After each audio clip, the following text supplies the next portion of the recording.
Bienvenue à vous si vous nous rejoignez. Nous sommes ensemble jusqu'à 17h cet après-midi pour parler de l'actualité. Bonjour à tous et bonjour Benjamin. Bonjour Fanny, bonjour à tous. Ravi de vous retrouver à la une de l'actualité de ce samedi. L'Afghanistan, la France a mis fin à son pont aérien hier soir. Les États-Unis ont déclaré avoir mené des frappes et tué un membre de l'État islamique. Depuis l'Irak, Emmanuel Macron appelle à ne pas baisser la garde face à Daesh, qui demeure une menace. Le président qui tiendra une conférence de presse à 15h30 heure française à suivre en direct sur BFM TV. Les antipasses sanitaires se mobilisent de nouveau ce samedi avec 200 manifestations attendues un peu partout en France pour ce 7e week-end consécutif de mobilisation. Et à quelques jours de la rentrée scolaire, seront-ils nombreux? Nous verrons cela dans ce journal. Les services de renseignement américains restent divisés sur l'origine du virus. Selon un rapport, Joe Biden accuse la Chine d'empêcher l'accès à des informations essentielles sur les origines de cette pandémie. Les explications à suivre de François Durper. Et c'est un week-end politique qui se déroule actuellement un peu partout en France, à 8 mois de la présidentielle. Nous suivrons notamment avec nos reporters les meetings d'Éric Zemmour près d'Aix-en-Provence, de Valérie Pécresse à Brive-la-Gaillarde, ou encore l'université d'été des Républicains à La Baule, avec la question toujours pas tranchée d'un recours ou non à une primaire pour départager la pléthore de prétendants.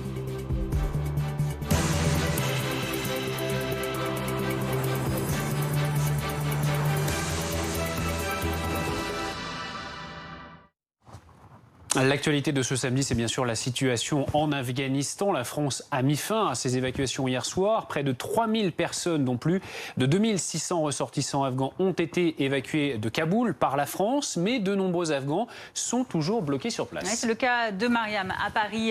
Elle a eu des nouvelles rassurantes de son frère qui a pu rentrer en France. Mais elle est toujours inquiète pour ses sœurs restées dans le pays. Elle témoigne de façon anonyme par peur de représailles. Guillaume Barki, Clémence Dibou avec Julie Rosaire. Quelques heures avant l'annonce de la fin des évacuations, ces Afghans sont parmi les derniers à embarquer dans un avion français.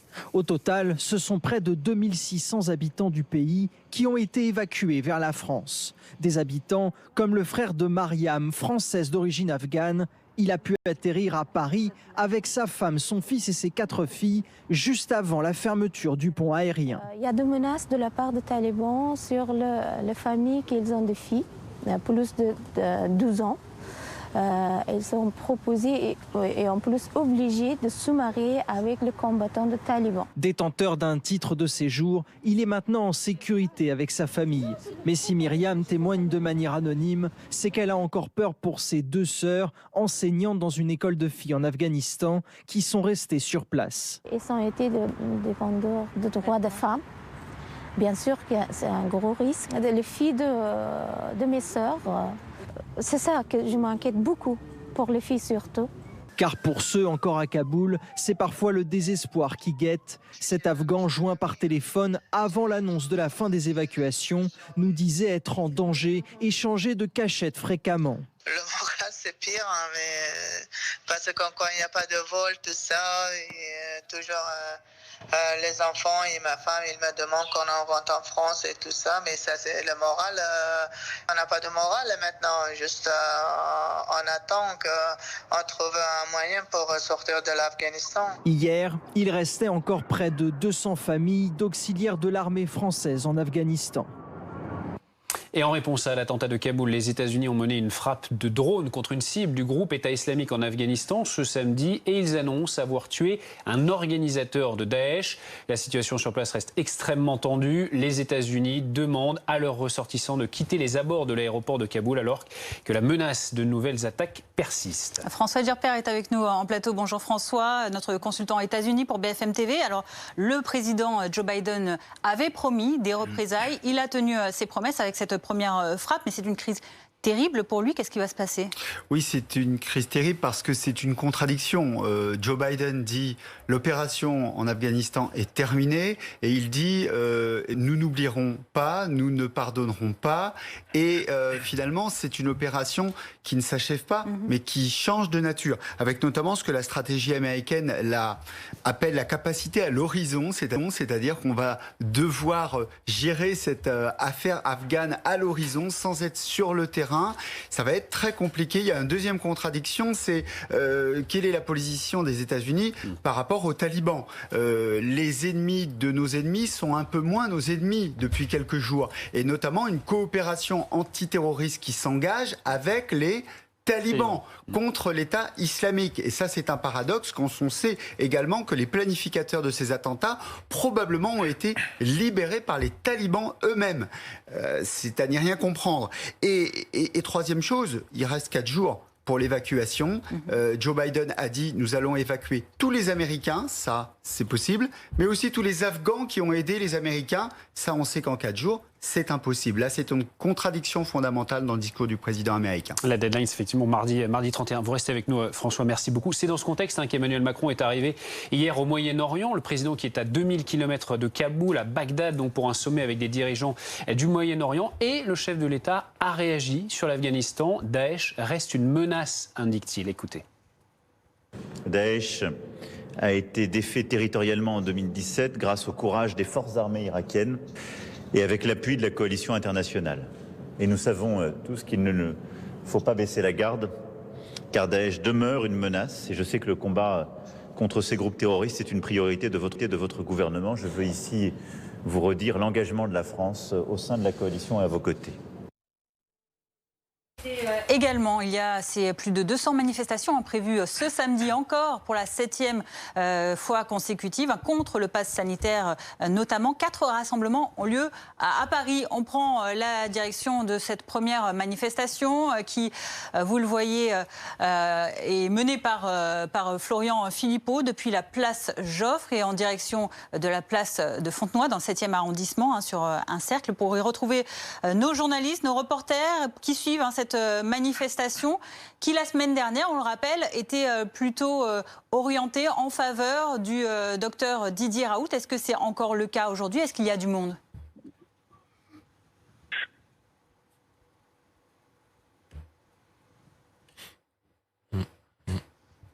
Nous avons un petit problème technique. On va peut-être retenter de rétablir la connexion avec notre journaliste. Oui, c'est moi. Voilà, dans cette manifestation, ah bah, fallait me dire. Par Florian Philippot, vous m'entendez? Oui, allô? C'est pas fini. Oui.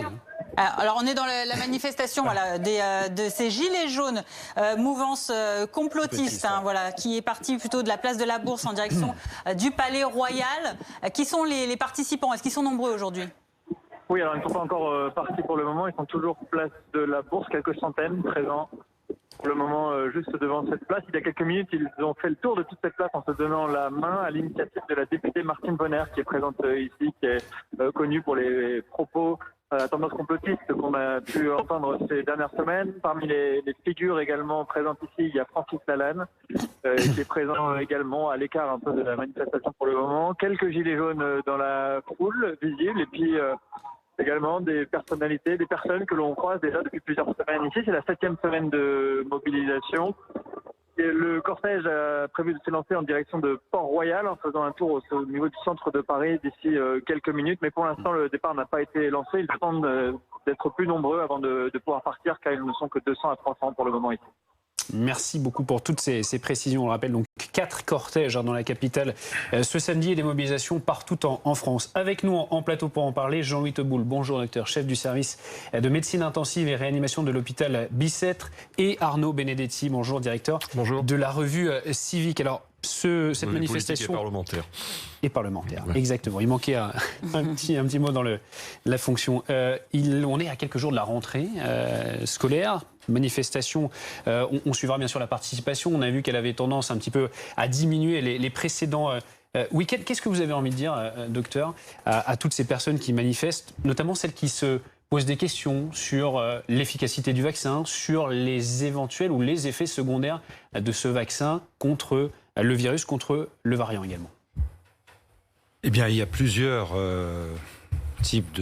plusieurs catégories, on va dire, de personnes qui manifestent. Et puis, on a envie de dire à celles ces catégories qui sont réticentes encore au vaccin, on peut les rassurer sur le vaccin. Puis il y a des catégories qui ne sont pas, qui sont irréductibles et dont je ne parlerai pas parce que ce sont des catégories qui manifestent probablement pour autre chose. Mais pour ce qui concerne le vaccin, nous avons bien évidemment avec le variant Delta une efficacité par rapport aux autres variants qui est un petit peu moindre, mais qui est suffisante pour éviter les hospitalisations et les formes graves. C'est indiscutable. Il y a des dizaines d'études scientifiques qui sont parues depuis quelques semaines, ou mois, ou même la semaine dernière, démontrant que ce vaccin est efficace, à condition d'avoir 2 doses, sur les formes graves.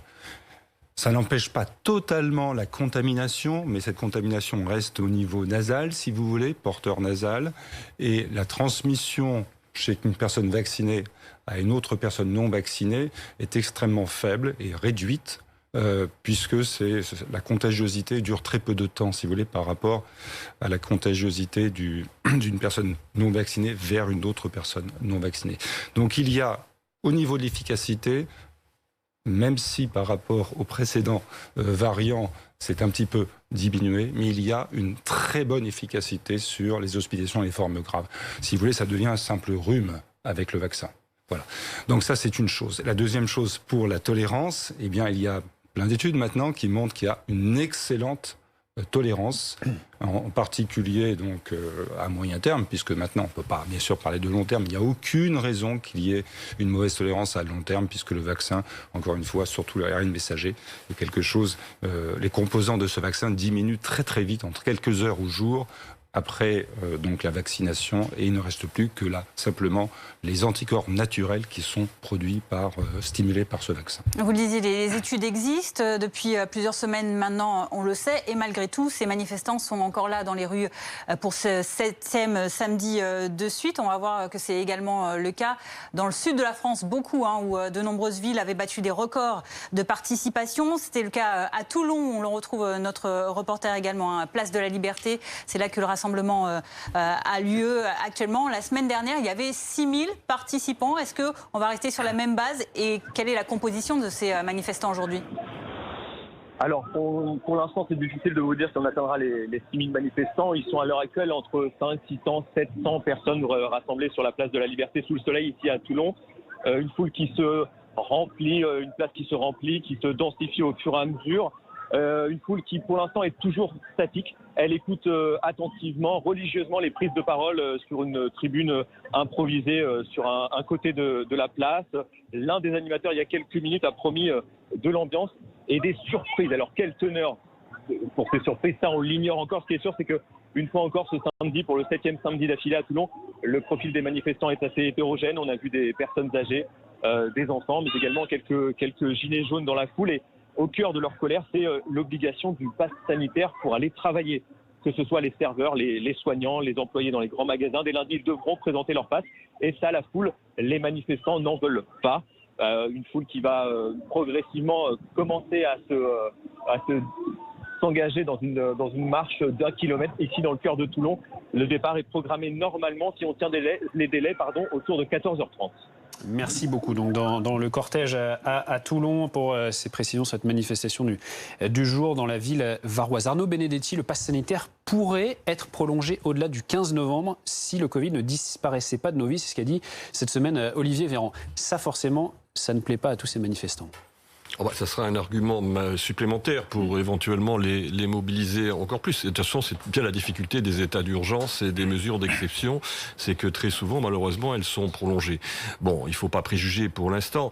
La réalité, c'est qu'on est face à une mobilisation qui est hétéroclite, qui a une composante anti-vax très explicitement, mais qui n'est pas forcément d'ailleurs la composante la plus majoritaire de ce mouvement. Il y a une composante qui sont tout simplement inquiets et qui considèrent que ce dispositif met à mal un certain nombre de principes qui sont des principes d'égalité et des principes de liberté. Et puis, de toute façon, ce mouvement s'inscrit, disons, dans une antériorité des colères. La France, c'est un pays qui est fracturé avec de nombreuses mobilisations qui, depuis maintenant plusieurs années, ont manifesté des mécontentements. Évidemment, les Gilets jaunes, c'est à eux qu'on pense en premier. Et donc, donc cette mobilisation, elle s'inscrit aussi dans cette histoire-là. Et ce mouvement, il profite aussi d'une certaine façon de cette dynamique récente de mobilisation. Et il s'inscrit bien évidemment là aussi dans d'une certaine manière, pas totalement, mais dans cette continuité. Avec un point quand même qui est très important, c'est que, mis à part quelques offres politiques assez périphériques, en fin de compte, qui sont celles de M. Philippot ou de M. Dupont-Aignan, on s'aperçoit qu'il n'y a on soutient aucune grande force politique à ce mouvement, à la différence de ce qu'étaient les Gilets jaunes à leur début.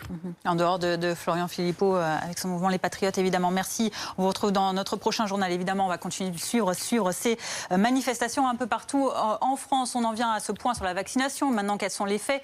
Ce sont plus de 48 millions de personnes qui ont déjà reçu une première injection, plus de 43 millions de personnes qui ont un schéma vaccinal complet. 64% des Français ont donc reçu toutes les doses requises.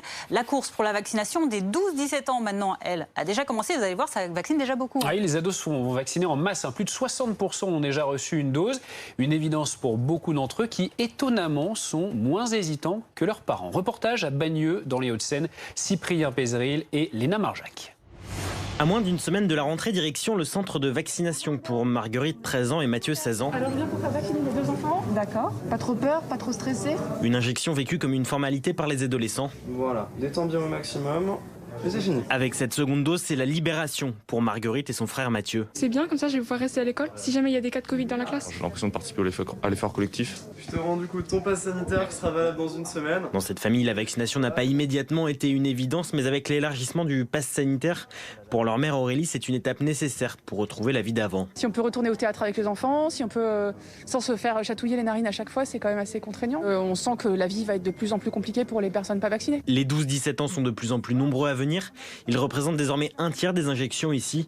Les jeunes sont les plus motivés, selon Alain de Bercé de la Croix-Rouge, qui gère avec la ville de Bagneux ce centre. On a beaucoup de parents qui refusent que leurs enfants mineurs soient vaccinés. Les jeunes, ils ont eu déjà les vaccinations étant petits, plus les rappels ensuite vers 10-11 ans. Ils voient autour d'eux leurs copains ou copines qui ont été vaccinés et qui visiblement ne présentent pas de symptômes particuliers. Donc la vaccination leur fait moins peur qu'aux adultes. Et les mineurs de plus de 16 ans n'ont pas besoin d'autorisation parentale pour être vaccinés.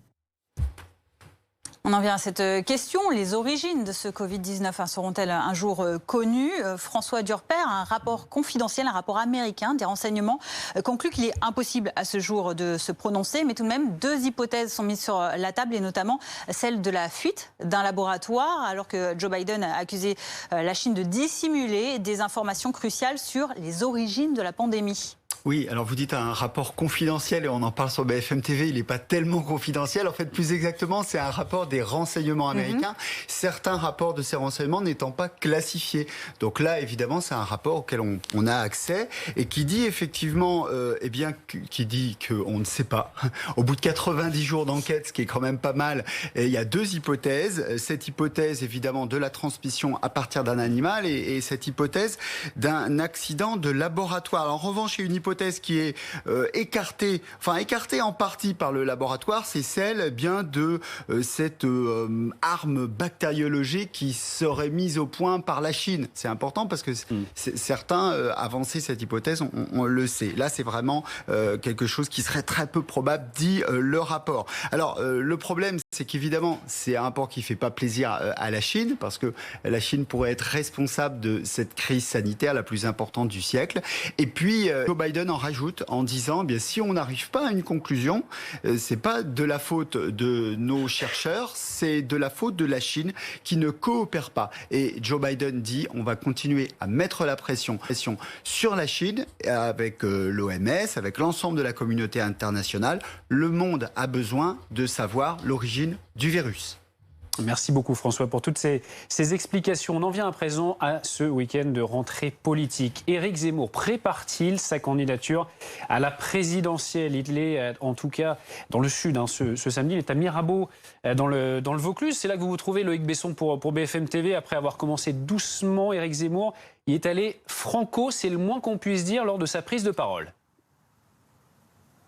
Oui, très en forme, Éric Zemmour, dès son arrivée. Ça semble clairement l'amuser d'éluder cette question de sa candidature. Alors il joue beaucoup sur l'ambiguïté, même si clairement la question c'est surtout quand il l'annoncera, l'envie d'avoir envie. Voilà sa réponse en chanson avant de nous le dire plus explicitement. Oui, il en a envie, avec un appel du pied très clair à droite. Marine Le Pen, tout le monde a compris qu'elle ne peut pas gagner. Les candidats à la primaire, ils ont peur de moi. Et Laurent Wauquiez, c'est dommage qu'il ait renoncé parce qu'on partage beaucoup. C'est ce que nous dit Laurent Wauquiez. Écoutez. Vous en avez envie, l'envie vraiment d'unir ces droits dont vous avez parlé? Alors, ça, oui, j'en ai envie, mais vous savez, je m'évertue à le faire depuis des années.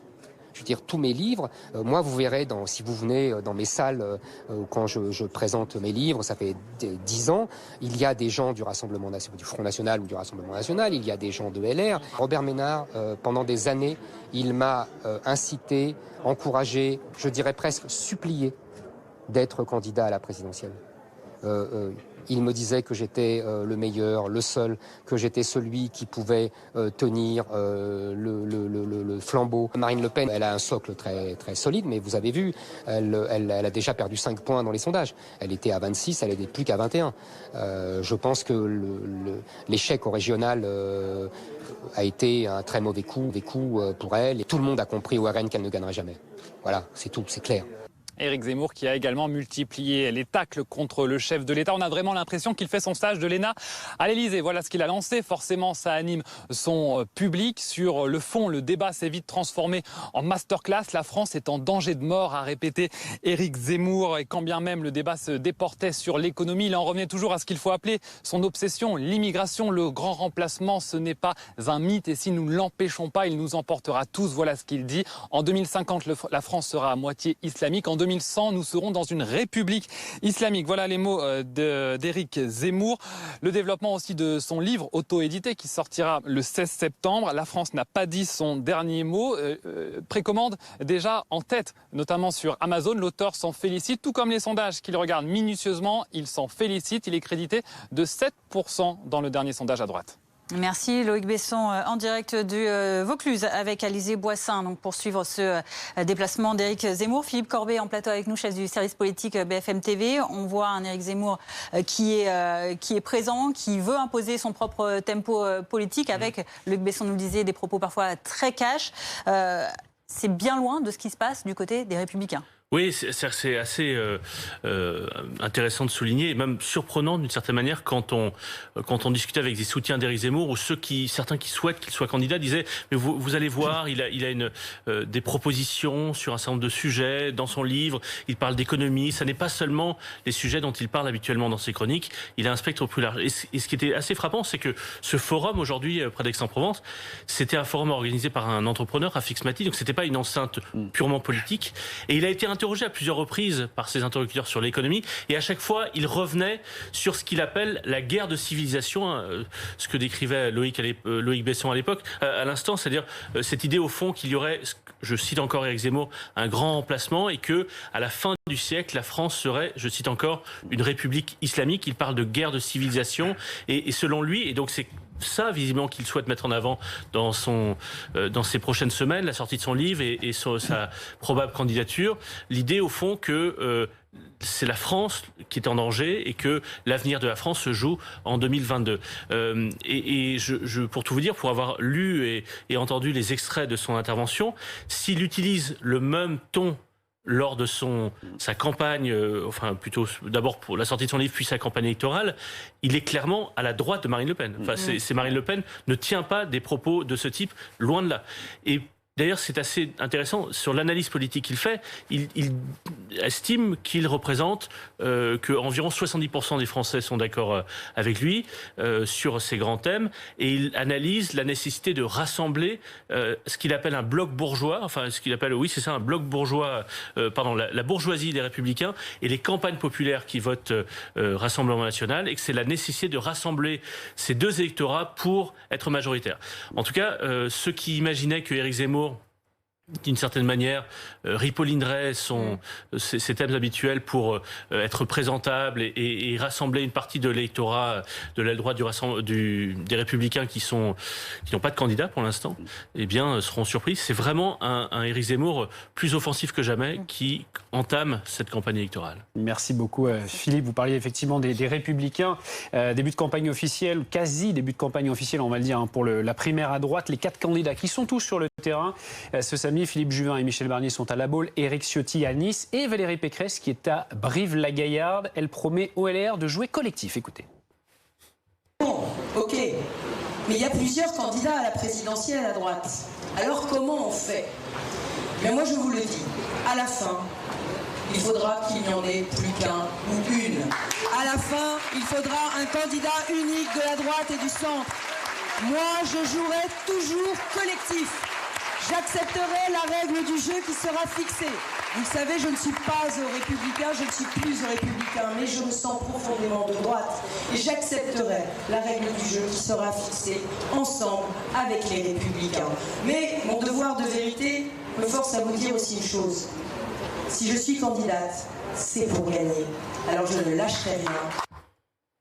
Tout autre chose à présent, on en vient à la rentrée des classes et les tout derniers retours de vacances du monde, forcément, sur les routes. Et c'est rouge dans le sud-est et par orange. Ah oui, certains partent avec des souvenirs plein la tête, forcément. C'est le moment de partir maintenant. Thomas Herman est dans un camping à Sanary-sur-Mer, dans le Var. C'est terminé, le soleil, les vacances, se détendre à la plage, ça y est, les vacances ont une fin et toutes les bonnes choses ont une fin. Bon, regardez, c'est Aquagym quand même ce matin pour profiter des derniers instants. Vincent, bonjour, vous êtes le directeur de ce camping. Bon, ça y est, c'est terminé pour certains. D'autres, en revanche, arrivent cet après-midi. C'est à peine parti que ça rentre derrière. Les Haussiens nous quittent et puis les gens de septembre arrivent. On est content de les recevoir. Beaucoup de Français cet été ici ? Oui, beaucoup de Français, un peu plus de 80% de Français, oui. On est content de la clientèle française et de toutes les régions qui viennent ici. Est-ce que vous avez du monde cet été ? Ça a bien tourné sur juillet-août, on n'a pas à se plaindre. Et on espère surtout faire une bonne après-saison. Bon, tous les vacanciers qu'on a rencontrés ce matin n'ont pas envie de partir.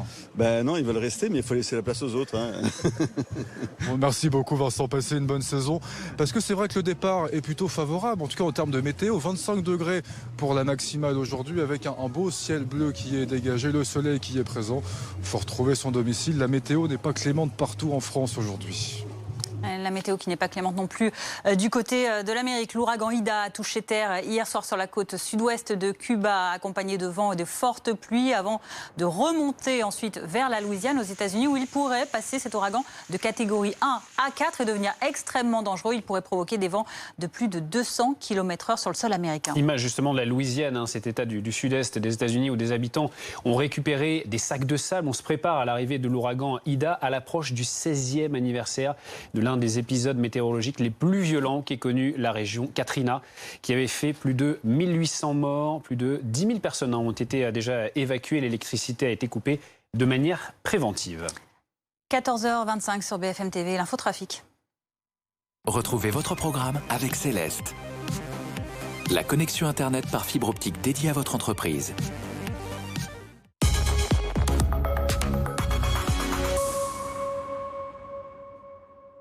On fait le point sur vos conditions de circulation pour ce dernier week-end, donc sur les routes avant la rentrée scolaire. Et vous le voyez, c'est rouge dans le sens des retours, dans le sud-est, sans grande surprise. Orange dans le reste du pays. À l'image, vous le voyez, de l'A7 au niveau de Vienne, où ça roule plutôt bien en sortie de péage. Mais on voit quand même qu'il y a du monde. Soyez prudents.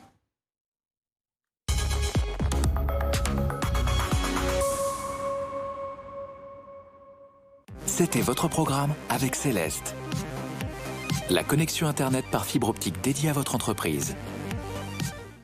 Restez avec nous sur BFM TV. Dans un instant, nous reparlerons de ce week-end de rentrée politique, notamment du déplacement d'Éric Zemmour, qui est à Mirabeau dans le Vaucluse ce samedi. Et Éric Zemmour qui est allé franco, très cash, lors de sa prise de parole. On en reparle bien évidemment dans un an sur place. On en parle avec Philippe Corbet en plateau.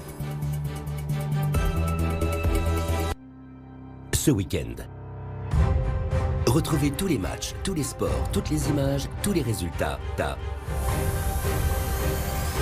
L'Actu Sport, ce week-end sur BFM TV. Retrouvez votre programme avec Céleste. La connexion Internet par fibre optique dédiée à votre entreprise.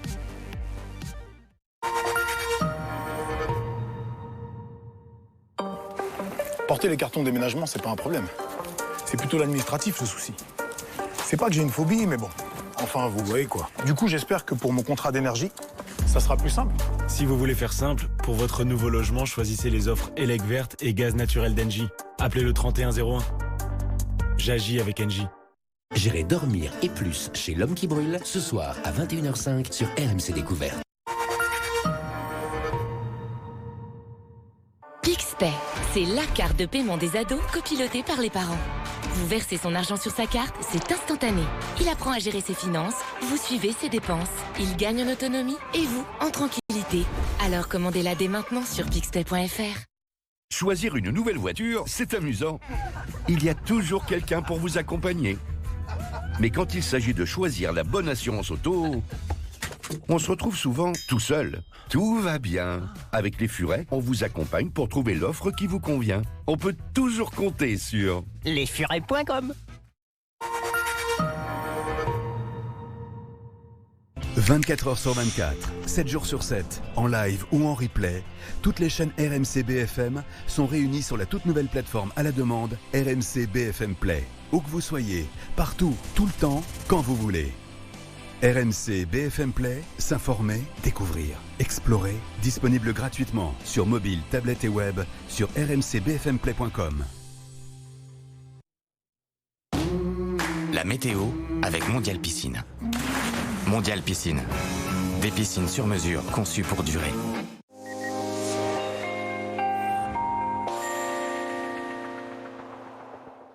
Dernier week-end avant la rentrée et des conditions parfaites du côté d'Arcachon, alors surtout sur l'ouest et sur le sud du pays. Vraiment, on a du plein soleil. À l'image de cette webcam sur Arcachon, il fait 26 degrés. Donc des conditions calmes, mais quand même quelques petits bémols en ce moment. On a toujours davantage de nuages et on les voit très bien sur cette animation satellite sur un bon quart nord-est. Des nuages que l'on va retrouver également demain au lever du jour, là aussi sur un très large quart nord-est. Localement quelques précipitations mais assez faibles quand même du côté de l'Alsace. Et puis ensuite on a un dégradé nuageux. Plus on ira vers l'ouest, plus on ira vers le sud et plus ce sera bien ensoleillé. Il y aura encore un petit peu de vent en Méditerranée. Puis dans le courant de l'après-midi, on va conserver ces nuages sur le quart nord-est. Ils seront même plus menaçants près des frontières du nord avec là aussi quelques averses. Ailleurs, ça reste quand même ensoleillé, toujours ce même dégradé nuageux. Un coup d'œil à vos températures. En matinée, des valeurs qui seront en baisse sur les régions du sud. 5 degrés à Aurillac, 14 à Paris. Il fera 20 degrés à Nice. Et dans le courant de l'après-midi, eh bien, le mercure s'échelonnera de 19 jusqu'à 29 degrés. Très contrasté. 19 à Lille, 29 degrés sur le golfe du Lion.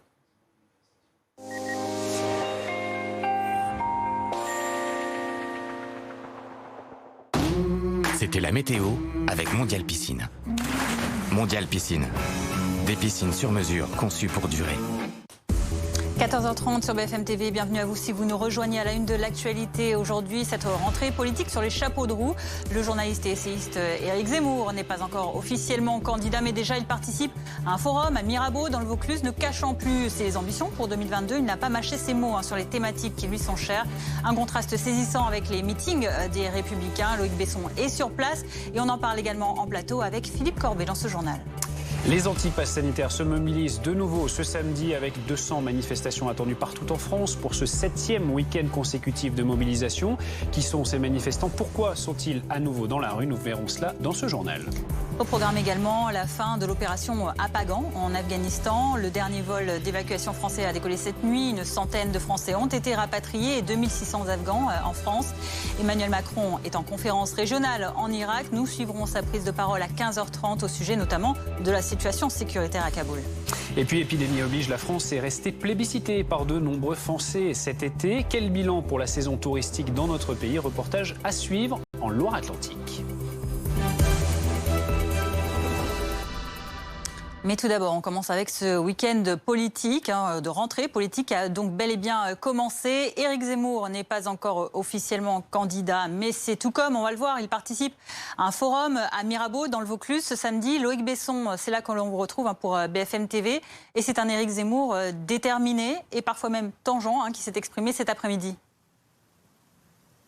Oui, très en forme Éric Zemmour dès son arrivée. Ça semble clairement l'amuser d'éluder la question de sa candidature. Il joue beaucoup sur l'ambiance, même si la question ne semble surtout être désormais quand il se déclarera. Alors il a commencé à nous répondre par la chanson, l'envie d'avoir envie, avant de nous le dire plus explicitement. Oui, il en a clairement envie avec un appel du pied aux électeurs de droite. Voilà son constat. Marine Le Pen, tout le monde le sait, ne peut pas gagner. Les candidats à la primaire, ils ont peur de moi. Cherchez pourquoi. Et enfin, Laurent Wauquiez, tiens donc, dommage qu'il se soit désisté. On est justement très proches, on partage beaucoup de choses. Écoutez Éric Zemmour. Vous en avez envie, l'envie vraiment d'unir ces droits dont vous avez parlé? Alors, ça oui, j'en ai envie, mais vous savez, je m'évertue à le faire depuis des années. Je veux dire, tous mes livres, moi vous verrez, si vous venez dans mes salles, quand je présente mes livres, ça fait 10 ans, il y a des gens du du Front National ou du Rassemblement National, il y a des gens de LR. Robert Ménard, pendant des années, il m'a incité, encouragé, je dirais presque supplié d'être candidat à la présidentielle. Il me disait que j'étais le meilleur, le seul, que j'étais celui qui pouvait tenir le flambeau. Marine Le Pen, elle a un socle très, très solide, mais vous avez vu, elle a déjà perdu 5 points dans les sondages. Elle était à 26, elle n'est plus qu'à 21. Je pense que l'échec au régional a été un très mauvais coup pour elle. Et tout le monde a compris au RN qu'elle ne gagnerait jamais. Voilà, c'est tout, c'est clair. Pour quelqu'un qui s'en occupe officiellement pas trop, vous l'aurez compris, Éric Zemmour regarde attentivement tous les sondages à droite, notamment le dernier qui le place à 7%. Alors pour parler à ce public, eh bien, il a trouvé la formule et il n'a pas manqué de railler le chef de l'État. On a vraiment l'impression qu'Emmanuel Macron fait son stage en ce moment, son stage de l'ENA à l'Élysée. Forcément, ça anime le public. Sur le fond, le débat s'est très vite transformé en masterclass. La France est en danger de mort. Voilà ce qu'a martelé Éric Zemmour. Et quand bien même ce débat se déportait sur la thématique de l'économie, lui en revenait à ce qu'il appelle sa première préoccupation, l'immigration. Le grand remplacement, ce n'est pas un mythe, c'est quelque chose qui, si nous ne l'empêchons pas, nous balayera tous. Voilà ce qu'il a dit. Éric Zemmour qui prédit pour la France une république islamique d'ici la fin du siècle. Alors forcément, ce discours, il est très à droite, mais il est aussi très assumé par Éric Zemmour. Il nous l'a dit en partant, je ne mets jamais d'eau dans mon vin.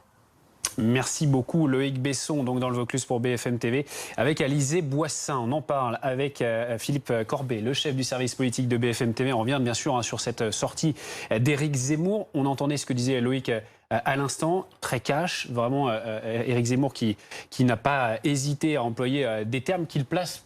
Vous le disiez tout à l'heure, Philippe, vraiment à droite maintenant de Marine Le Pen. Oui, parce bien que à droite. Parmi les nombreuses questions qui se posent autour d'Éric Zemmour en cette rentrée, va-t-il ou pas se déclarer candidat? En tout cas, il fait tout pour être prêt pour l'être. On sait certains de ses soutiens essaient de collecter des parrainages de maires.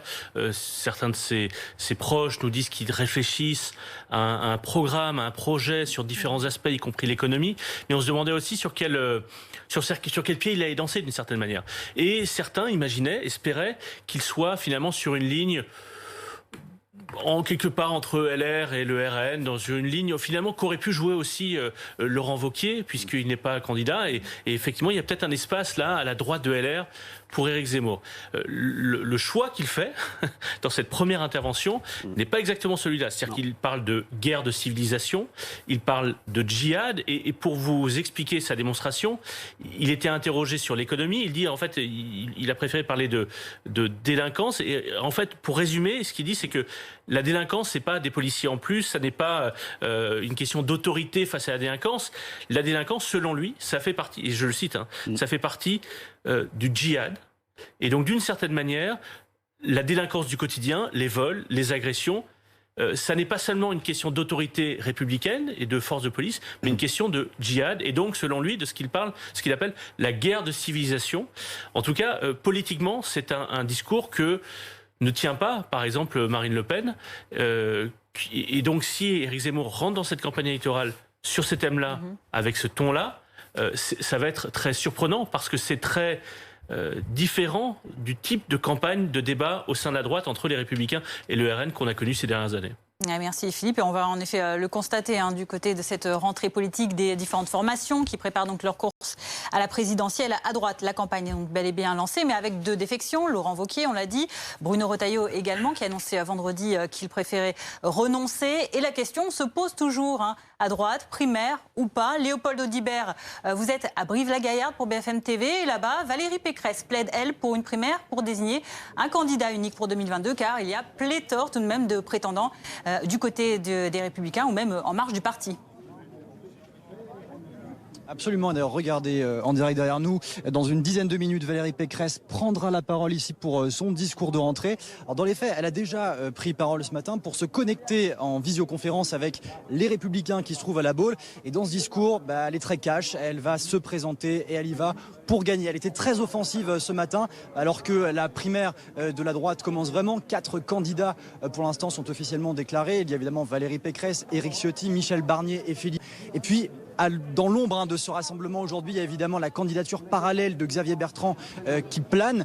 Parfois, c'est un sujet tabou. On le ressent quand on parle avec les militants, les sympathisants. Son nom est très peu évoqué, ou alors on est parfois mal à l'aise. On ne sait pas vraiment comment ça va se passer. Et quand on demande aux différents responsables du mouvement libre, qui est le mouvement de Valérie Pécresse, comment ça va se passer si Valérie Pécresse est élue à la primaire, et comment ça va se passer si Xavier Bertrand, lui, maintient sa candidature, on n'a pas vraiment de réponse. On avance à tâtons au fur et à mesure. Les réponses, elles vont finalement se dessiner au fur et à mesure des semaines, et dans quelques instants après ce discours on en saura peut-être un petit peu plus sur bien l'avenir de ce mouvement et l'avenir de ces primaires de la droite qui sont de plus en plus des primaires à suspense. Merci beaucoup Léopold Audibert, donc à Brive-la-Gaillarde pour ce déplacement de Valérie Pécresse ce samedi aux côtés de Julie Reuser. On en vient à présent à ces manifestations. Les opposants au pass sanitaire mobilisés un samedi de plus, 7e week-end consécutif de manifestations. 200 cortèges sont prévus un peu partout en France et notamment à Paris. 4 cortèges au total dans la capitale. On va prendre notamment la direction de celui qui est mené par Florian Philippot, le fondateur du parti Les Patriotes. Ce cortège qui est parti tout à l'heure de la place Joffre vers la place de Fontenoy. On voit beaucoup de drapeaux bleu, blanc, rouge, comme on avait pu le voir lors des dernières manifestations à l'appel de Florian Philippot. Quel est le mot d'ordre dans ce cortège et y a-t-il beaucoup de monde ? Alors oui, effectivement, il y a du monde. Effectivement, on voit beaucoup de drapeaux français. Et ça, c'est à noter, parce que ça n'est pas le cas partout pour avoir couvert les manifestations, les mobilisations absolument partout depuis le début de l'été. Et l'été, effectivement, là, on est sur quelque chose de beaucoup plus politique, avec une couleur politique marquée, notamment celle de Florian Philippot et du parti des Patriotes. Alors effectivement, Florian Philippot a pris la parole au tout début de la mobilisation. Plusieurs centaines de personnes autour de lui. Battez-vous, on va se battre encore pour la liberté. Et puis derrière, il y a eu une forme de composition également de l'un des organisateurs qui a pris le micro et qui a voulu faire taper les gens dans leurs mains en disant « Si tu aimes la liberté, tape dans tes mains. Si tu ne veux pas du pass sanitaire, tape dans tes mains. » Et la troisième phrase qu'il a choisie, évidemment, c'était « Si tu ne veux pas de Macron, tape dans tes mains. » Donc on sent vraiment que cette hostilité au chef de l'État, cette volonté de mobiliser d'un point de vue politique est très présente lors des rassemblements de Florian Philippot et du mouvement Les Patriotes. Ces drapeaux français, je vous le disais. Également, contrairement à d'autres manifestations, peu de pancartes sur l'application même du pass sanitaire ou sur les dangers prétendus pour la santé des enfants, du vaccin ou de l'obligation vaccinale pour les soignants. Non, on est vraiment dans une hostilité, dans une dénonciation de ce qu'ils appellent une dictature sanitaire, avec toujours cette pancarte, ce monsieur qu'on retrouve semaine après semaine dans les cortèges, qui tient une pancarte en disant « Bienvenue au contrôlistan ». Alors évidemment, avec l'actualité actuellement en Afghanistan, forcément cette pancarte nous saute aux yeux. Et puis également des pancartes qui disent Macron, Véran, menteur, manipulateur, vendeur de Pfizer. C'est une hostilité très forte au gouvernement, au président de la République, et avec ces drapeaux français qui montrent vraiment une sorte de meeting à ciel ouvert, avec les moyens d'un parti politique également qui permettent d'avoir des sonos, des mobilisations, et puis également une foule autour auquel s'adresse un chef qui est désigné ici et qui est Florian Philippot. Merci beaucoup pour ces précisions sur l'une de ces 4 manifestations parisiennes. On continue évidemment de suivre le mouvement tout cet après-midi. Arnaud Benedetti, merci d'être toujours avec nous. Vous êtes directeur de la revue Civique et Politique. Notre reporter le disait sur place, il y a des revendications d'ordre anti-pass sanitaire, comme on le voit dans un peu toutes ces manifestations. Il y a aussi quelques manifestants contre le vaccin, mais majoritairement, ce qu'on comprend, et c'est normal puisqu'on est dans une manifestation plus politique du côté de Florian Philippot, il y a aussi ces anti-systèmes, ces anti-gouvernements qui sont bel et bien présents. Est-ce que c'est ça qu'il faut retenir finalement de ces manifestations? Ça s'oriente plus vers une défiance à l'égard d'Emmanuel Macron? C'est vraisemblablement le plus important et le plus structurant. C'est que de toute façon, on vit depuis maintenant 20 ans une crise de la représentation politique et que ces mobilisations expriment cette crise de la représentation politique. Ce qui est très frappant, c'est que finalement, il y a très peu d'offres politiques traditionnelles qui aujourd'hui sont en soutien de ce mouvement, à l'exception de M. Philippot. Et c'est intéressant parce qu'on parlait d'Éric Zemmour. Il y a quelque chose qui est en train de se passer à la droite de la droite, c'est-à-dire que vous avez un certain nombre d'acteurs politiques qui considèrent qu'aujourd'hui Marine Le Pen n'est pas en capacité véritablement peut-être d'agréger cet électorat qui est l'électorat du Rassemblement national, les classes populaires, une partie des classes moyennes, et vous avez des acteurs politiques, alors Éric Zemmour, on en a parlé, Florian Philippot, qui essaye aujourd'hui, ou Nicolas Dupont-Aignan aussi, d'une autre manière, essaye de se positionner par rapport à ce qu'il considère comme une insuffisance de la part de la présidente du Rassemblement national. Donc il y a aussi, bien évidemment, à travers cette mobilisation contre le pass sanitaire, des enjeux qui sont propres presque au champ politique et également qui s'expriment. Alors, merci beaucoup Arnaud Benedetti. On a dit, il y a plus de 200 rassemblements au total en France aujourd'hui. On était à Paris il y a quelques instants. Mobilisation aussi à Montpellier ce samedi, place de la Comédie.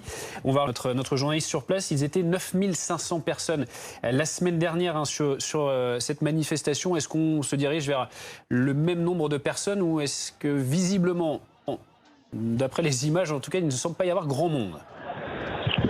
Oui, c'est que c'est le tout début de la manifestation. Ils sont déjà plusieurs milliers. Rendez-vous leur a été donné, comme les autres samedis d'ailleurs, place de la Comédie, la principale place de la ville. Alors les manifestants s'y trouvent toujours. Le rassemblement, il a commencé comme d'habitude par une prise de parole des organisateurs. Pendant une demi-heure, ils sont succédés des professionnels, notamment des soignants, l'un d'eux racontant qu'il voyait des infirmiers pleurer tous les jours. Les écoles ont également été évoquées. Ils parlent de vaccinodromes à venir dans les établissements scolaires et puis des gilets jaunes. Il y a un peu plus de gilets jaunes visibles dans le cortège que les semaines précédentes. Un peu moins de groupes qui viennent en famille, par exemple. En revanche, toujours autant de drapeaux français et évidemment de pancartes contre ce pass sanitaire ou visant directement Emmanuel Macron. Alors ces manifestants, ils se sont élancés dans la ville de Montpellier pour un tracé qui leur a été imposé par le préfet de l'Hérault, qui a d'ailleurs hier interdit les manifestations dans le centre-ville de Montpellier ce samedi après-midi, en dehors d'un itinéraire déterminé comme c'est le cas. Enfin, comme d'habitude, une présence policière plutôt discrète ici à Montpellier, mais ils sont prêts à intervenir, surtout après la semaine dernière où la manifestation montpelliéraine a été perturbée par des affrontements entre militants d'extrême droite de la Ligue du Midi et des antifascistes. Des bouteilles en verre, des planches de bois ont été lancées, plusieurs personnes ont été blessées, dont une à la tête. C'est évidemment ce genre d'événement que les autorités veulent éviter cet après-midi ici à Montpellier. Merci beaucoup pour ces précisions. Donc pour ce cortège du côté de Montpellier, Jean-Louis Tauboul, finalement, on a l'impression que dans ces manifestations, il y a beaucoup plus de personnes qui sont proprement opposées à Emmanuel Macron, au pass sanitaire, mais plus pour la mesure qui leur est imposée, que finalement sur les problématiques purement sanitaires. Est-ce qu'on peut espérer que petit à petit, malgré les présences répétées dans ces cortèges, que les informations finissent par être intégrées sur la vaccination, sur le pass sanitaire également ? Tout à fait, c'est ce que je constate. Là, c'est sa campagne politique. Par exemple, M. Philippot commence sa campagne présidentielle, manifestement. Je vois beaucoup de drapeaux français, ce qui est bien. Il faudrait lui rappeler que les Antilles sont aussi sont des départements français et qu'aux Antilles, il y a une saturation des hôpitaux, une saturation des services de réanimation liés au Covid et liés à la faible vaccination aux Antilles. Et donc il faut rappeler ça. Il faut rappeler que ne pas se faire vacciner, c'est risquer d'être hospitalisé. Et moi, j'invite M. Philippot, au sens strict du terme, à venir avec moi aux Antilles, quand il veut, pour Allez-y, oui. Non, juste terminé, mais je réagis à une pancarte qu'on vient de voir. Laissez les enfants tranquilles, parce qu'il y a effectivement une question qui se pose. Est-ce qu'il faut vacciner les enfants ou pas? Vous y êtes favorable? Pour l'instant, on attend les résultats. Il y a des études qui sont en cours sur la vaccination des enfants, des moins de 12 ans, on va dire. Et on attend les résultats qui devraient arriver à l'automne. Et on verra en termes d'efficacité, en termes de tolérance, si les vaccins sont homologués pour les enfants. Et si oui, je crois qu'il faut y aller. En effet, parce qu'il y a des enfants qui sont touchés aussi, on parlait des Antilles, il y a des enfants qui sont touchés aux Antilles, il y a des enfants qui sont touchés ou qui ont été touchés en Inde, au Brésil, des gens jeunes. La moyenne d'âge, vous savez, aux Antilles, notamment en réanimation, est très faible par rapport à ce qu'on a connu, nous, en métropole. Elle est aux alentours de 40 ans. Donc on voit bien que les sujets jeunes peuvent être touchés par le Covid. Une membre du Conseil scientifique parlait aussi de 50 000 contaminations par jour, probablement. Alors, il risque d'y avoir à la rentrée, bien sûr, la rentrée scolaire, et même d'ailleurs la rentrée d'une façon générale, même professionnelle, on risque d'avoir une flambée des contaminations. Pas trop de formes graves chez les enfants quand même, il faut quand même bien avoir ça en tête, mais quand même, avec le nombre, il risque quand même d'y avoir un certain nombre de formes graves. La rentrée scolaire, c'est jeudi. Merci beaucoup Jean-Louis Teboul d'avoir été avec nous. Merci beaucoup Arnaud Benedetti. On parle évidemment ce samedi également de cette autre grande actualité, l'Afghanistan. Les évacuations françaises depuis l'Afghanistan, c'est fini. Depuis cette nuit, annonce conjointe des ministères des Armées et des Affaires étrangères. En moins de 2 semaines, 100 de ressortissants français et quelques 2600 Afghans ont été exfiltrés, mais les États-Unis font état de risques de nouveaux attentats comme celui qui a fait 85 morts jeudi aux abords de l'aéroport de Kaboul. Guillaume Barki. Les derniers avions français ont quitté Kaboul. Dans un tweet posté hier soir, la ministre des Armées Florence Parly annonce la fin de l'opération à Pagan. Je rends hommage à l'engagement de nos militaires, diplomates, policiers, de ceux qui ont risqué leur vie pour permettre à ces milliers de personnes de fuir la terreur. Un arrêt des évacuations contraint par le risque sécuritaire au lendemain d'un attentat suicide devant l'une des portes de l'aéroport de Kaboul. Hier, le porte-parole du Pentagone a dit anticiper d'autres attaques.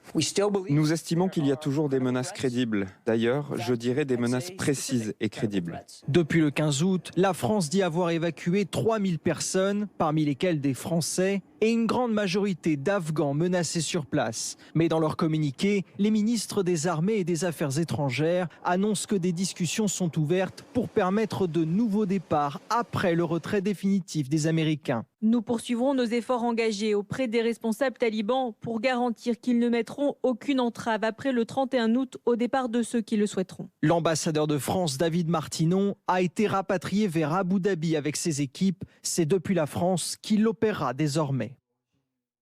Et c'est dans ce contexte qu'Emmanuel Macron participe aujourd'hui et demain à une conférence régionale en Irak. Agathe Lambré, vous êtes notre envoyée spéciale à Bagdad, le président de la République française qui s'exprimera en conférence de presse à suivre à 15h30, heure française sur BFM TV. Et forcément, la situation sécuritaire en Afghanistan sera au menu de la rencontre. Oui, parce que les événements en Afghanistan, l'attaque notamment revendiquée par l'État islamique à l'aéroport de Kaboul, rappellent le risque de déstabilisation de l'Irak, rappellent la menace aussi que représente toujours Daesh au Moyen-Orient. Cette menace, Emmanuel Macron en a parlé dès son arrivée. Il ne faut pas baisser la garde, a insisté le chef de l'État. Emmanuel Macron, pour qui la crise afghane justifie d'autant plus l'urgence de soutenir l'Irak, de soutenir Bagdad dans sa volonté de dialogue avec les pays voisins. Écoutez le chef de l'État. Si le califat territorial a été défait, il est très clair qu'il y a encore aujourd'hui un terrorisme islamiste dans la région, des risques qui sont là, vous en êtes parfaitement lucide. Le format de cette conférence est à lui seul, au moment où nous nous parlons, un succès et l'invention d'une forme de coopération nouvelle. Et notre objectif est aussi de construire un processus qui va nous permettre de poursuivre ce dialogue, de bâtir une paix soutenable qui va passer par aussi la construction de mécanismes de dialogue qui permettront les désescalades lorsqu'elles s'imposeront, qui permettront de prévenir les tensions, mais surtout de construire des cadres de coopération nouveaux. Et si les situations sont différentes pour l'entourage du président, il y a des enseignements à tirer de la crise afghane. D'abord, le fait de ne pas lâcher sur la lutte contre le terrorisme. Ensuite, le fait de respecter la souveraineté des États. Enfin, la France veut montrer que quand elle s'engage, elle le fait dans la durée. Autant de messages envoyés aux Américains au moment où Irakiens et Français redoutent leur désengagement en Irak. Quant au chef de l'État, comme il avait tenté sans succès de le faire au Liban, il veut se poser en médiateur au Moyen-Orient. A-t-il les moyens cette fois de ses ambitions? Il tente, il prend son risque et on verra, m'a répondu l'un de ses proches. Merci beaucoup Agathe Lambré, donc à Bagdad pour BFM TV avec Jean-Baptiste Margotta. On en vient à présent à toute autre chose, ce dernier week-end de vacances et crise sanitaire oblige. Vous êtes encore nombreux à être restés dans notre beau pays cet été. Quel bilan pour la saison touristique dans l'Hexagone? Reportage à La Baule et à la Grande Motte. Nicolas Filiol, Alexis Kunz avec Jordan Ray. Sur la plage de La Baule, les touristes profitent des derniers moments de vacances. Cette année, la plupart d'entre eux sont français et souvent ils ont choisi une destination hexagonale en raison des restrictions sanitaires. On s'est dit, bon, ça va être plus de complications, restons ici, on a des super paysages, des super commerçants, commerces, tout ça, puis autant les faire travailler en ce moment vu qu'ils en ont besoin. Et pour ce couple, le bilan est positif. Du monde mais pas trop, les restaurateurs très agréables, l'eau est bonne, non. Très bien, je pense qu'on serait même prêt à refaire ça l'année prochaine. Ouais. Des touristes français qui font les affaires des commerçants, comme l'explique ce restaurateur. Les Français sont quand même moins partis à l'étranger, donc sont restés sur le territoire français. On n'a pas eu une super météo, mais il y avait quand même pas mal de monde.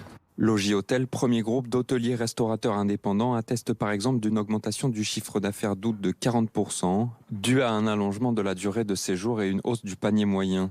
À la Grande Motte, dans cet hôtel spa, il y a 20% de clients français en plus, comme l'explique la directrice Isabelle Joulier.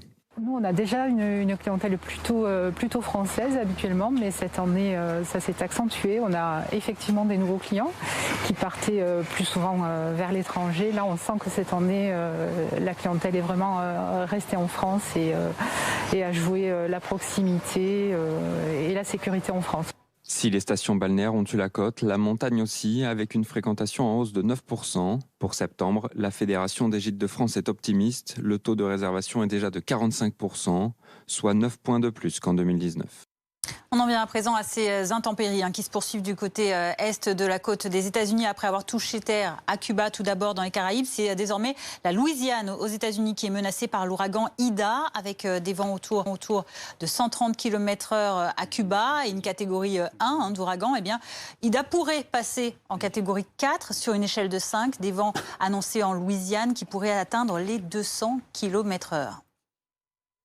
Restez avec nous sur BFM TV dans le journal de 15. Nous parlerons de ces manifestations, les antipasses qui se mobilisent de nouveau ce samedi avec plus de 200 manifestations partout dans le pays pour ce 7e week-end consécutif de mobilisation. Qui sont ces manifestants? Sont-ils nombreux?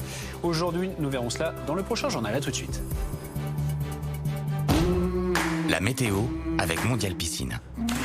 Mondial Piscine. Des piscines sur mesure conçues pour durer.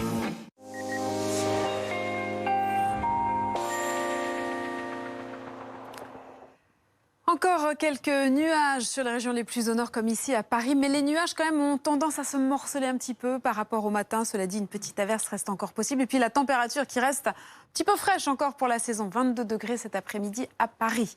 On va voir comment tout cela va évoluer. Alors finalement, peu de changements dans ces prochains jours, notamment pour votre dimanche.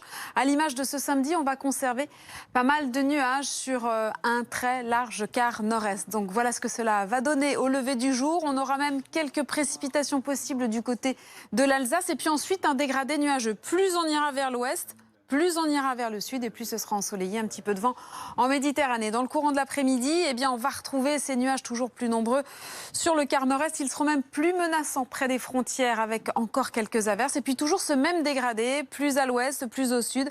Davantage d'éclaircies, même si le ciel aura tendance à se voiler un petit peu. Au pied des Pyrénées, encore du vent dans la vallée du Rhône, des rafales entre 50 et 60 km/h. Un coup d'œil à vos températures au lever du jour. Demain matin, des valeurs qui s'échelonneront de 5 à 20 degrés. 5 degrés seulement à Aurillac au lever du jour. Il fera 14 degrés à Paris, tout comme à Bordeaux, comptez 14 à Lille et 20 degrés pour Nice. Et puis dans le courant de l'après-midi, eh bien, les températures seront stationnaires, très contrastées également. 19 degrés à Lille jusqu'à 29 degrés sur le golfe du Lion, 27 à Toulouse. On n'attend plus que 23 degrés à Lyon, 21 à Paris. Un coup d'œil pour cette semaine de rentrée. On va passer dans un flux d'est et puis toujours ces nuages plus nombreux sur la moitié nord avec davantage d'éclaircies plus au sud, des températures qui resteront stationnaires.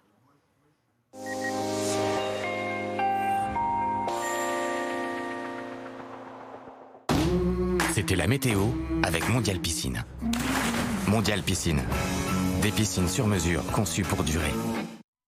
Ce week-end, gros plan sur ces entreprises qui font bouger les marchés. De par les caractéristiques de son économie, préserver elles-mêmes les entreprises. TPE, PME, start-up, l'actualité business. Ce week-end sur BFM TV.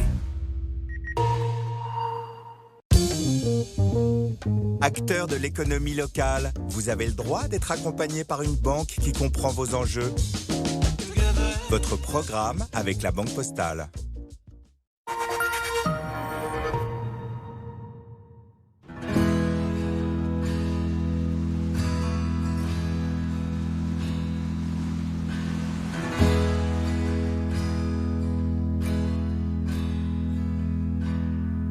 Help me decide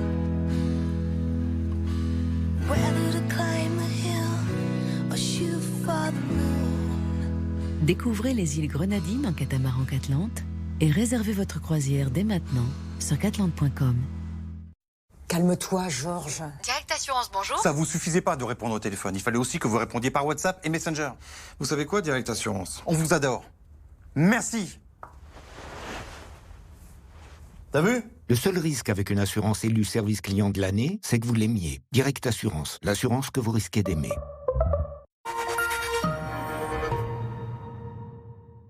Hold on to me.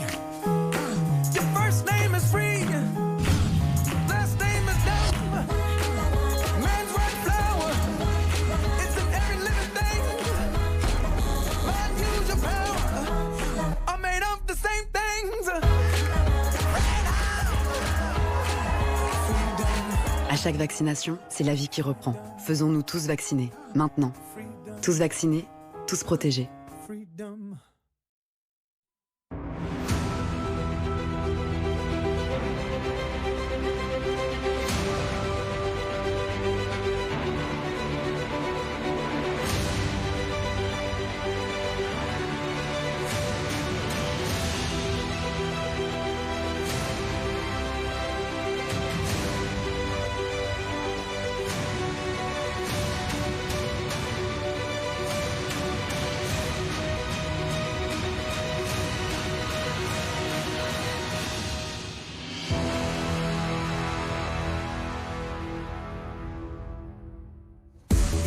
Merci d'être avec nous sur BFM TV à la une de l'actualité de ce samedi à 15h. Les anti-passes sanitaires se mobilisent de nouveau avec 200 manifestations attendues partout en France.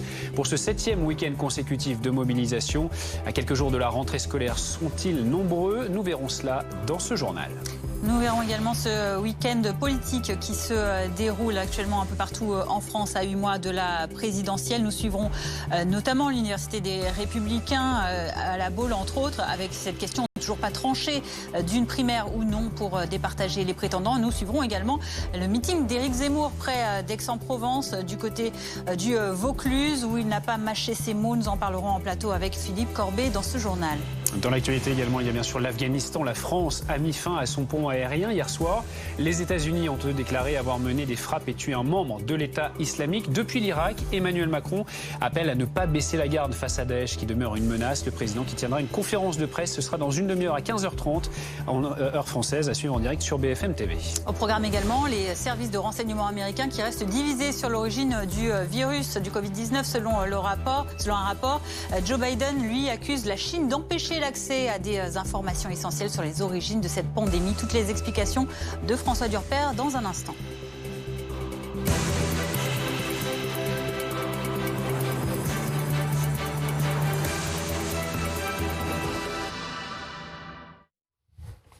Plus de 200 manifestations sont prévues ce samedi contre le pass sanitaire. 4 rassemblements ont lieu, notamment à Paris. On va partir dans l'un de ces cortèges. Oui, on prend la direction de ce mouvement mené par des gilets jaunes, mouvance plutôt complotiste. C'est là que l'on retrouve nos reporters sur place, avec une manifestation partie de la place de la Bourse et qui a pour objectif de rejoindre le Palais Royal. Est-ce que les manifestants sont un peu plus nombreux qu'il y a une heure ? Oui, exactement. Ils se sont élancés il y a maintenant un quart d'heure de la place de la Bourse. Et oui, il y a du monde, peut-être 1 millier, peut-être 2000 personnes. On essaiera d'avoir un comptage un peu plus précis un petit peu plus tard dans l'après-midi.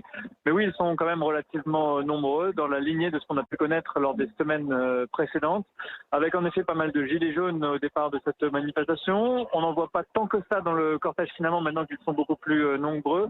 Et puis parmi les slogans que l'on peut voir sur les pancartes, non à la dictature, mon corps, mon choix, oui à l'ivermectine, non au pass sanitaire. C'est des choses qu'on lit semaine après semaine dans les rues de Paris. Vous le disiez, avec une tendance parfois complotiste, avec des figures assez complotistes qui prennent la parole médiatiquement ces dernières semaines. On a notamment croisé Richard Boultry, qui est un ancien journaliste qui s'est mobilisé contre ce pass sanitaire et contre le vaccin.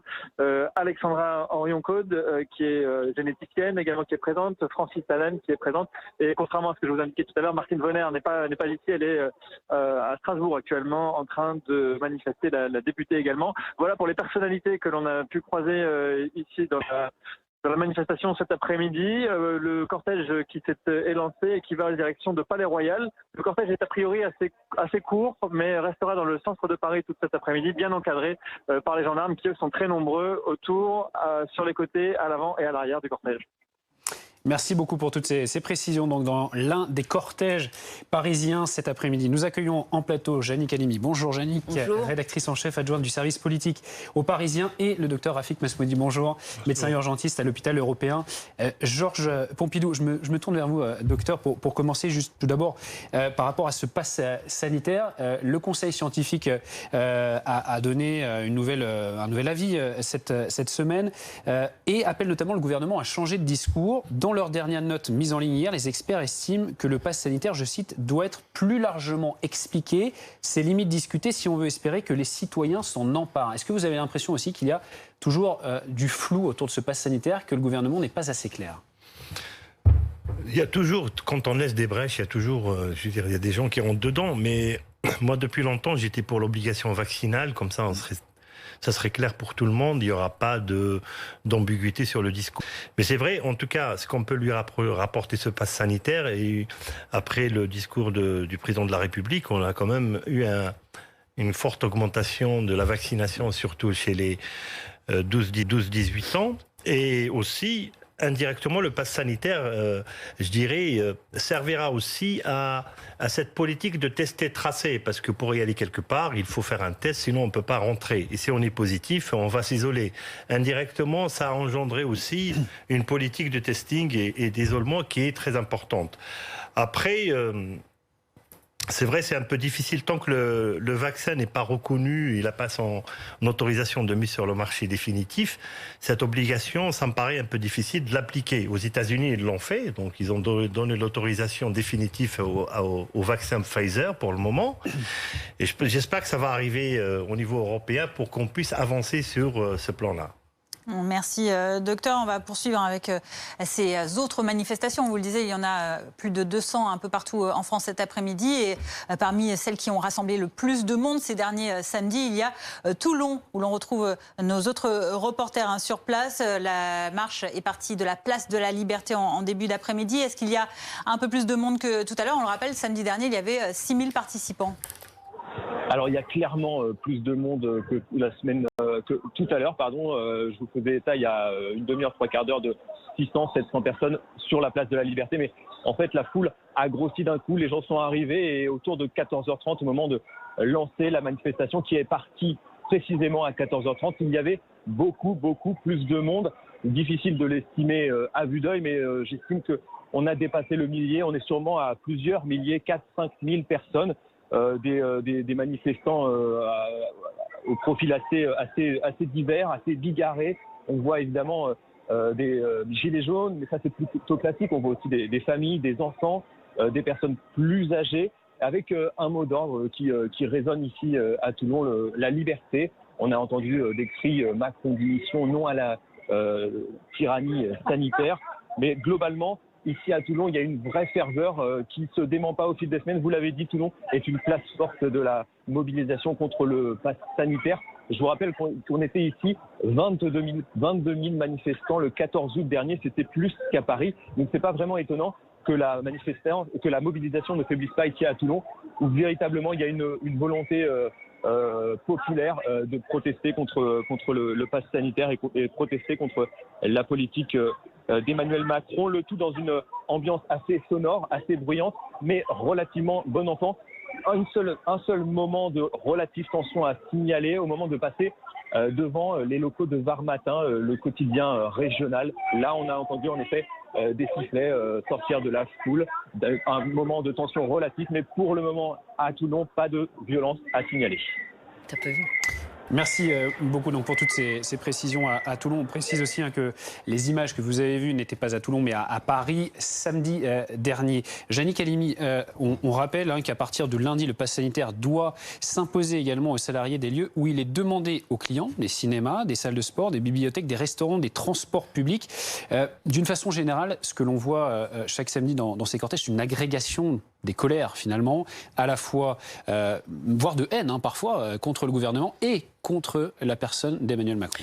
Alors, ce qui est sûr, c'est que effectivement, le point commun de tous ces rassemblements, aussi divers soient-ils, puisque politiquement, il y a aussi bien de l'extrême droite que de l'extrême gauche, pour ne prendre que cette comparaison-là. Un des points communs, effectivement, c'est la critique, l'opposition virulente politique. De façon globale, n'oublions pas une critique contre le système représentatif, puisqu'il y a eu des permanences de députés ou de parlementaires, y compris LR, et non pas donc de l'opposition politique qui ont été attaqués. Mais vous avez raison, et ce qui en fait un des points communs avec les Gilets jaunes, c'est une critique acerbe, virulente, extrêmement dure contre le gouvernement et contre la personne d'Emmanuel Macron. Ça, c'est un point effectivement récurrent dans l'ensemble des défilés qui ont lieu depuis cette semaine. Et un des points, et je dirais un des seuls points communs avec le mouvement des Gilets jaunes, qui, à mon avis, est totalement différent de celui qui se passe sous nos yeux depuis 1 mois et demi. Merci beaucoup. Évidemment, on continue de suivre toutes ces manifestations cet après-midi à Paris, mais aussi dans de nombreuses villes des régions françaises. On en vient maintenant à l'actualité politique et cette question, Éric Zemmour prépare-t-il sa candidature à la présidentielle? C'est dans 8 mois. Il est en tout cas à Mirabeau, dans le Vaucluse, ce samedi. Et après avoir commencé plutôt calmement, Éric Zemmour y allait plutôt franco ensuite dans sa prise de parole lors de ce forum. Des mots assez à droite de la droite, on pourrait le qualifier. Loïc Besson l'a suivi sur place pour BFM TV. En tout cas, Éric Zemmour, même s'il n'est pas officiellement candidat, ne cache pas ses ambitions présidentielles. Vous en avez l'envie vraiment d'unir ces droites dont vous avez parlé? Alors, ça, oui, j'en ai envie, mais vous savez, je m'évertue à le faire depuis des années.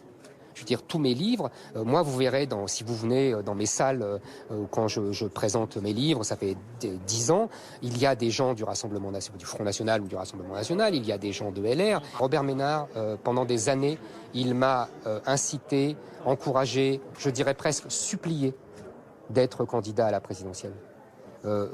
Il me disait que j'étais le meilleur, le seul, que j'étais celui qui pouvait tenir le flambeau. Marine Le Pen, elle a un socle très, très solide, mais vous avez vu, elle a déjà perdu 5 points dans les sondages. Elle était à 26, elle n'est plus qu'à 21. Je pense que l'échec au régional a été un très mauvais coup pour elle. Et tout le monde a compris au RN qu'elle ne gagnerait jamais. Voilà, c'est tout, c'est clair. Et on parle de ces propos d'Éric Zemmour avec Philippe Corbet, le chef du service politique de BFM TV. On voit un Éric Zemmour qui essaie d'imposer son tempo politique, qui va vraiment cash. Et ça dénote un petit peu de ce qu'on peut entendre ou voir du côté des Républicains qui sont, pour certains, eux aussi, en pré-campagne pour la primaire de la droite ce samedi. C'est intéressant que vous parliez de tempo politique, parce que c'est vraiment ça. Il fait un choix politique d'entrer dans cette rentrée, dans cette campagne, puisqu'il va y avoir probablement une campagne sur un thème politique qu'il a choisi.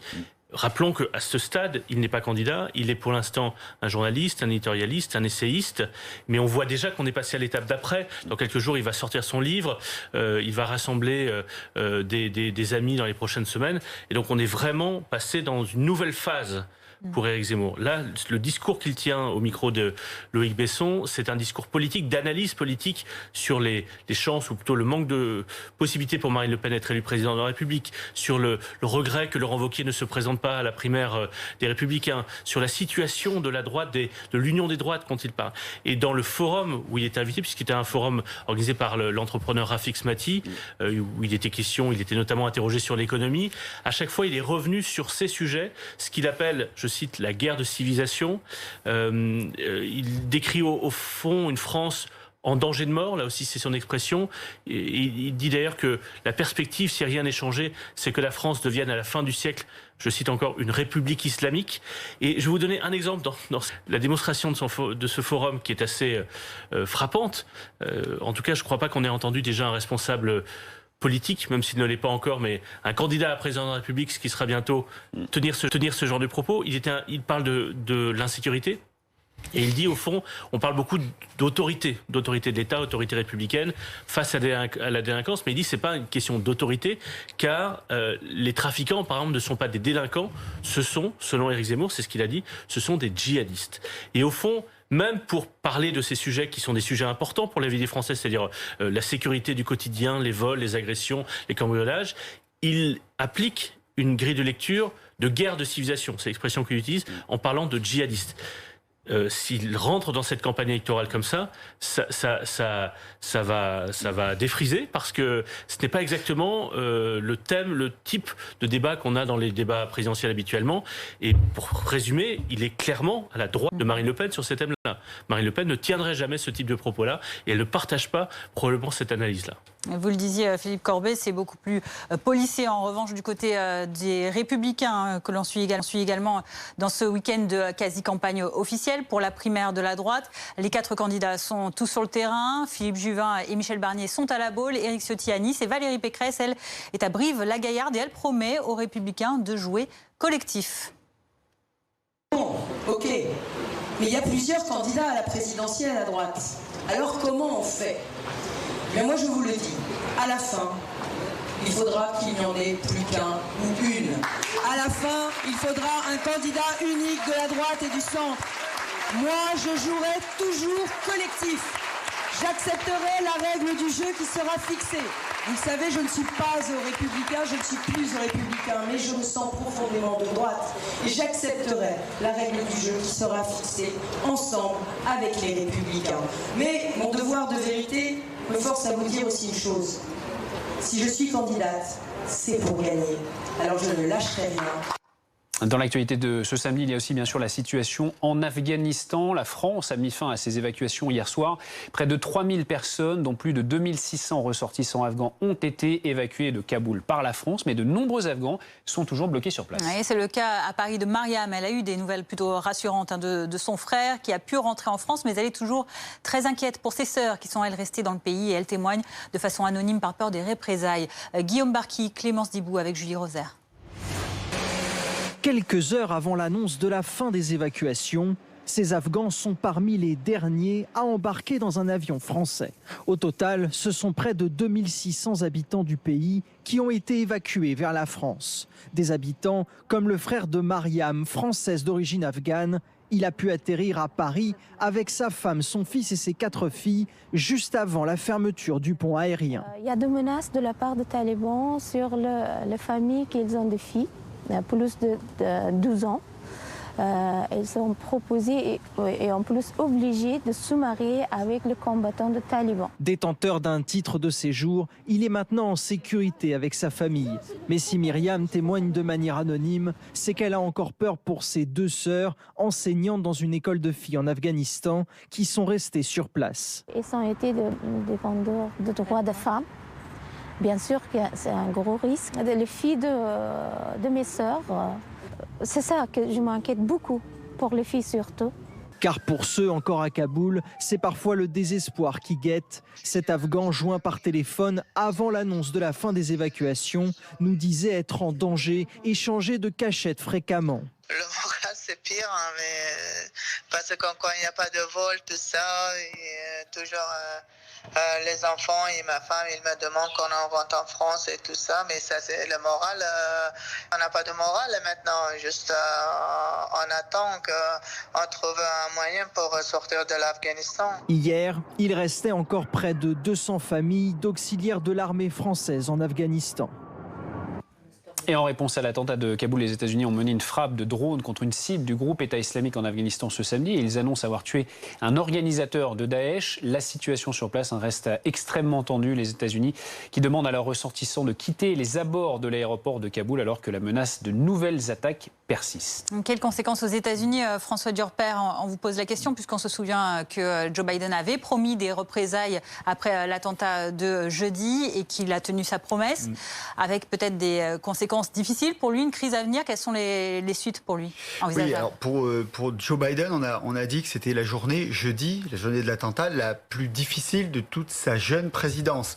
La presse américaine avait déjà dit que les 10 jours d'avant étaient les 10 jours les plus difficiles parce qu'il y a d'abord eu les images de l'évacuation chaotique et puis ensuite le drame, la tragédie, c'est 13 soldats américains tués. On se rappelle que Joe Biden avait dit, certes, il y a des images très difficiles d'évacuation, mais tout ça, c'est fait pour qu'il n'y ait pas de sang américain versé. Donc là, en quelque sorte, c'est un échec sur toute la ligne pour Joe Biden. Il n'est pas sûr que ça lui coûte politiquement parce qu'une majorité d'Américains sont favorables au retrait des troupes. On se rappelle Ronald Reagan en 1984 qui évacue les troupes américaines du Liban suite à un attentat qui avait fait plus de 200 morts chez les soldats américains. Il avait été brillamment réélu. Mais c'est quand même une passe difficile pour Joe Biden. Merci beaucoup François. Vous restez avec nous bien sûr pour évoquer cette actualité en Afghanistan et notamment en ce qui concerne les États-Unis. De son côté et dans ce contexte, Emmanuel Macron lui est en Irak. Il est arrivé hier à Bagdad pour notamment ce sommet avec des dirigeants du Moyen-Orient. Le président qui est donc à 2000 km de Kaboul et le chef de l'État qui a réagi sur l'Afghanistan. Daesh reste une menace, indique-t-il. On l'écoute. Daesh a été défait territorialement en 2017 grâce au courage des forces armées irakiennes et avec l'appui de la coalition internationale. Et nous savons tous qu'il ne faut pas baisser la garde, car Daesh demeure une menace. Et je sais que le combat contre ces groupes terroristes est une priorité de votre gouvernement. Je veux ici vous redire l'engagement de la France au sein de la coalition et à vos côtés. La France qui reste engagée, bien qu'elle ait arrêté d'évacuer les Français et autres ressortissants, notamment les Afghans, hier. Philippe Corbet, on attend cette prise de parole également dans quelques instants, peu après 15h30 d'Emmanuel Macron, depuis Bagdad, pour s'exprimer notamment sur cette situation sécuritaire qui reste gravissime à Kaboul. Oui, parce que la situation, les Français ont fini leurs évacuations, les Américains vont partir dans les prochaines heures, mais on sait, puisque le président de la République l'a dit lorsqu'il était en Irlande il y a 2 jours, que un certain nombre d'Afghans qui ont aidé les Français, ou en tout cas que nous espérions pouvoir évacuer, n'ont pas pu être évacués. D'ailleurs, il disait il y a 2 jours qu'il restait encore des binationaux qui étaient dans des bus, qui attendaient dans une file d'attente vers l'aéroport, des binationaux, donc des franco-afghans. Donc cette situation-là est extrêmement difficile. Et pour ces cas-là, pour ces Afghans que nous aurions aimé évacuer, il va falloir maintenant passer par des biais détournés. Il va falloir négocier, discuter avec les talibans. Ça a déjà commencé à Doha. Il va falloir aussi s'appuyer sur différents acteurs régionaux, le Pakistan, peut-être l'Iran, dans un premier temps les Qataris, peut-être les Émiratis. Et c'est intéressant de noter qu'il donc va s'exprimer à Bagdad. Pourquoi ? Parce que après le départ des troupes américaines d'Irak il y a quelques années, il y a eu une sorte de... Non, je parle en Irak. Il y a quelques années, il y a une sorte de vide qui s'est créé dans une partie du territoire irakien, dans lequel se sont engouffrés des djihadistes, et c'est ça qui a permis à ce qu'on a appelé le califat de l'État islamique, et c'est ce vide créé par le départ des troupes américaines qui a créé toute une zone de déstabilisation qui a eu des conséquences notamment en Europe, puisqu'on se souvient des attentats de 2015. Pour résumer, il faut maintenant en Afghanistan, même si nous ne sommes pas présents, faire en sorte que Daesh ne devienne pas d'une certaine manière, ne profite pas du départ des troupes américaines en Afghanistan pour étendre son emprise. Et donc il y a tout un enjeu, même si nous sommes partis d'Afghanistan, même si nous ne sommes pas en bon terme évidemment avec les talibans, il y a tout un enjeu pour que Daesh ne prenne pas parti de cette situation-là. Et c'est notamment là-dessus que le président est attendu dans quelques minutes. C'est vraiment une situation délicate. Mais le fait qu'il soit à Bagdad et qu'il ait rencontré ces dernières heures des acteurs régionaux, les Qataris, les Émiratis, les Irakiens, c'est un élément important. Merci beaucoup Philippe. Et donc conférence de presse d'Emmanuel Macron à suivre en direct dans quelques instants, dans quelques minutes en direct sur BFM TV depuis Bagdad. Tout autre chose à présent, la rentrée des classes et les derniers retours de vacances. C'est pas toujours un moment évident. Non. Évidemment, on a envie que ça dure le plus longtemps possible, mais il y a une fin à tout. C'est rouge dans le sud-est sur les routes, partout ailleurs c'est orange. Certains partent avec des souvenirs plein la tête. C'est le moment de partir, comme l'a constaté Thomas Hermont depuis le camping de Sanary-sur-Mer dans le Var. C'est terminé, le soleil, les vacances, se détendre à la plage, ça y est, les vacances ont une fin et toutes les bonnes choses ont une fin. Bon, regardez, c'est Aquagym quand même ce matin pour profiter des derniers instants. Vincent, bonjour, vous êtes le directeur de ce camping. Bon, ça y est, c'est terminé pour certains. D'autres, en revanche, arrivent cet après-midi. C'est à peine parti que ça rentre derrière. Les Haussiens nous quittent et puis les gens de septembre arrivent. On est content de les recevoir. Beaucoup de Français cet été ici ? Oui, beaucoup de Français, un peu plus de 80% de Français, oui. On est content de la clientèle française et de toutes les régions qui viennent ici. Est-ce que vous avez du monde cet été ? Ça a bien tourné sur juillet-août, on n'a pas à se plaindre. Et on espère surtout faire une bonne après-saison. Bon, tous les vacanciers qu'on a rencontrés ce matin n'ont pas envie de partir. Non, ils veulent rester, mais il faut laisser la place aux autres. Bon, merci beaucoup Vincent, passez une bonne saison. Parce que c'est vrai que le départ est plutôt favorable, en tout cas en termes de météo. 25 degrés pour la maximale aujourd'hui avec un beau ciel bleu qui est dégagé, le soleil qui est présent. Il faut retrouver son domicile. La météo n'est pas clémente partout en France aujourd'hui. Et l'infotrafic tout de suite. Retrouvez votre programme avec Céleste. La connexion Internet par fibre optique dédiée à votre entreprise.